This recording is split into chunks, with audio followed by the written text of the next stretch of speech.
17. Jesus na Samaria. Descendo Jesus de Jerusalém para Cafarnaum, seguido de alguns dos discípulos, nas suas habituais jornadas a pé, alcançou a Samaria, quando o crepúsculo já se fazia mais sombrio. Felipe, André e Tiago, estando com muita fome, deixaram o mestre a repousar junto de uma pequena herdade e demandaram o lugarejo mais próximo em busca de alimentos. O Messias, olhando em torno de si, reconheceu que se encontrava ao lado da fonte de Jacó. Envolvida nos reverbéreos do sol, que ia ceder lugar às sombras da noite que se aproximavam, uma mulher acercou-se do antigo poço e observou que o mestre lhe ia ao encontro. Com a bela e costumeira placidez do seu semblante, ele pedia de beber. Como, sendo tu judeu, me pedes um favor a mim, que sou samaritana? Interrogou, surpreendida. Jesus descansou na interlocutora o olhar tranquilo e redarguiu. Os judeus e samaritanos terão, porventura, necessidades diversas entre si? Bem se vê que não conheces os dons de Deus. Porquanto, se houvesses guardado os mandamentos divinos, compreenderias que te posso dar da água viva. Que venha a ser essa água viva? Inquiriu a samaritana impressionada. Onde a tens, se a água aqui existente é apenas a deste poço? Acaso seria maior do que o nosso pai Jacó, que nos deu desde o princípio?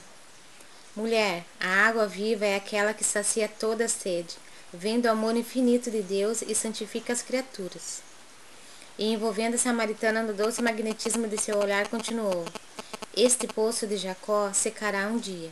No leito de terra, onde agora repousam suas águas claras, a serpente poderá fazer seu ninho.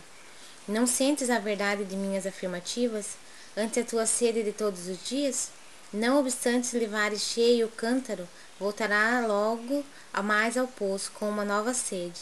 Entretanto, os que beberem da água viva estarão eternamente saciados. Para esses não mais haverá necessidade material que se renova a cada instante da vida. Perene conforto lhes refrescará os corações pelos caminhos mais acidentados sob o sol ardente dos desertos do mundo. A mulher escutava, presa de funda impressão, aquelas palavras que lhe chegavam ao santuário do espírito, com a solenidade de uma nova revelação. Senhor, dá-me dessa água, exclamou interessada. Mas ouve, disse-lhe Jesus. E o mestre passou a esclarecer sobre fatos e circunstâncias íntimas de sua vida particular, explicando-lhe o que se fazia necessário para que a sagrada emoção do amor divino lhe iluminasse a alma, afastando-a de todas as necessidades penosas da existência material. Observando que não havia segredos para Jesus, a samaritana chorou e respondeu, Senhor, agora vejo que és de fato um profeta de Deus. Meu espírito está cheio de boa vontade, e desde muito penso na melhor maneira de purificar minha alma e santificar os meus atos. Entretanto, é tal a confusão que observo em torno de mim, que não sei como adorar a Deus. Os meus familiares e vizinhos afirmam que é indispensável celebrar o culto a Todo-Poderoso neste monte. Os judeus nos combates e asseveram que nenhuma cerimônia terá valor fora dos muros de Jerusalém. As discórdias nesta região têm chegado ao cúmulo. Ainda há pouco tempo um judeu feriu um dos nossos por causa das suas opiniões acerca da comida impura. Já que tenho a felicidade de ouvir as tuas palavras, ensina-me o melhor caminho. O mestre observou-a compadecido e exclamou, Tens razão. As divergências religiosas têm implantado a maior desunião entre os homens da grande família humana. Entretanto, o pastor vem ao redil para reunir as ovelhas que os lobos dispersaram. Em verdade, afirmo-te que virá um tempo em que não se adorará a Deus nem neste monte, nem no templo suntuoso de Jerusalém, porque o Pai é Espírito, e só em Espírito deve ser adorado. Por isso, venho abrir o templo dos corações sinceros, para que todo o culto a Deus se converta em íntima comunhão entre o homem e o seu Criador. Suave silêncio se fez entre ambos, enquanto Jesus aparecia sondar o invisível com seu luminoso olhar. A samaritana meditava. Daí a alguns instantes, acompanhados de grande número de populares, chegavam os discípulos admirando-se todos de encontrarem o Messias em conversação íntima com uma mulher. Nenhum deles, todavia, aventurou qualquer observação menos digna ou imprudente. Observando que o Messias se preparava para retirar-se em busca da aldeia mais próxima, a samaritana, eminentemente impressionada com as suas revelações, solicitou a presença de todos os seus familiares e vizinhos, a fim de que o conhecessem e lhe ouvissem a palavra.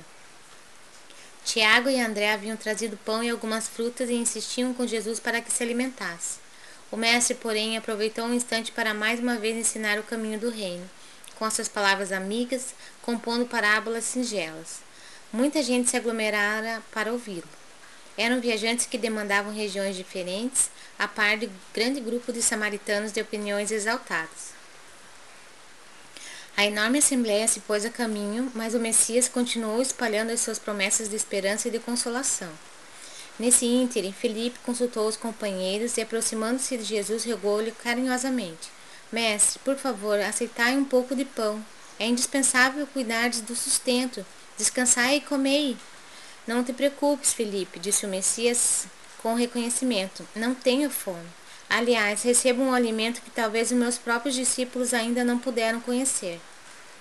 Qual? Atalhou o apóstolo com interesse. Antes de tudo, meu alimento é fazer a vontade daquele Pai misericordioso e justo que a esse mundo me enviou, a fim de ensinar o seu amor e a sua verdade. Meu sustento é realizar a sua obra. É verdade, observou o discípulo, olhando a multidão que os acompanhava. Vedes melhor os corações e não podemos perder esta oportunidade de divulgação da boa nova. Levaremos para Cafarnaum mais esse triunfo, porque é incontestável que obtivesses aqui, entre os samaritanos, um dos nossos maiores êxitos. Tiago e André ouviam silenciosos o diálogo. Às palavras entusiásticas do apóstolo, o mestre sorriu e acrescentou: Não é isso propriamente o que me interessa. O êxito mundano pode ser uma ondulação de superfície. O de que necessitamos, em todas as situações, é entender o que o Pai deseja de nós. Como todo o seu anelo é o do bem, eu trabalho, mas sem me prender ao anseio das vitórias imediatas. E dirigindo um olhar para a turba compacta de seus seguidores, exclamou para os companheiros: Acaso poderemos admitir que já somos compreendidos? Calemo-nos por alguns instantes a fim de ouvirmos a opinião dos que nos seguem os passos. Fez-se silêncio entre eles 3 discípulos, de modo que podiam ouvir distintamente os diálogos travados entre os que os acompanhavam. Acreditas que seja este homem o Cristo prometido? Perguntava um samaritano de boa figura aos seus amigos. De minha parte não aceito semelhante impostura. Este Nazareno é um explorador da piedade popular. É certo, concordava o interpelado, mesmo porque em sua terra não chega a valer um denário. Pelos próprios parentes é tido como inimigo do trabalho e a quem duvide de sua preguiçosa cabeça. É um louco de boa aparência, dizia uma mulher idosa para a filha. Pelo menos essa é a opinião que já ouvi de habitantes de Cafarnaum. Entretanto, cá para mim, acredito seja um grande velhaco. Por que se meteu com pescadores? Por que alega ser tão sábio? Por que não se transfere para Jerusalém ou mesmo para Tiberíades? Bem sabe a razão disso. Lá encontraria homens cultos que lhe confundiriam a presunção. Mais próximos de Jesus, um rapaz sentenciava em voz discreta. Quando chegamos, foi ele achado sozinho com uma mulher.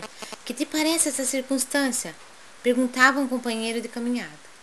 Certamente desejava salvá-la a seu modo, replicou com malicioso riso o inquirito. Num grupo vizinho falava-se acaloradamente. Este homem é um espertalhão orgulhoso, dizia convicto um velhote. Só faz milagres junto das grandes multidões, para que sintam virtudes sobrenaturais nas suas mágicas. E não tem caridade, acrescentou outro, pois ainda há pouco tempo, quando o procuraram em Cafarnaum para um sinal do céu, fugiu para um monte sob o pretexto de fazer orações. A noite começava a cair de todo. No alto já brilhavam as primeiras estrelas. Jesus sentou-se com os discípulos à margem do caminho para um momento de repouso. André, Tiago e Filipe estavam espantados com o que tinham visto e ouvido. Aparentemente o mestre fora aureolado de imenso êxito, entretanto, verificaram a profunda incompreensão do povo.